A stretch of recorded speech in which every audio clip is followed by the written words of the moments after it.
ജന്നാത്തുൽ ഫിർദൗസ അല്ലാഹ് ശരീഫ് ജന്മമിതിൽ അണയാനാകൂലെ ഇവരോ ദഈഫ്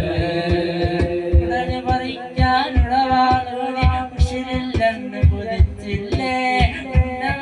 ഖുർആനിൻ വചന ഉത്തമരാക്കി തീർത്തില്ലേ ഉടനെ പറിക്കാനുളവാളൂനെ ഉശിരില്ലെന്ന് കുതിച്ചില്ലേ ഖുർആനിൻ വചന ഉത്തമരാക്കി തീർത്തില്ലേ ദൂതയറിഞ്ഞോ ദൂതർ നബിയരികിലറിഞ്ഞോ പറയുന്നോ ദൂതയറിഞ്ഞോ ദൂതർ നബിയരികിലറിഞ്ഞോ സ്വർഗ്ഗം നേടിയോ മറോരെ പറയൂ ഇവരെ പുനരൂ പുനരേ എന്നെങ്കിലും വന്ന വിളംബരെ വരണം നബിയേ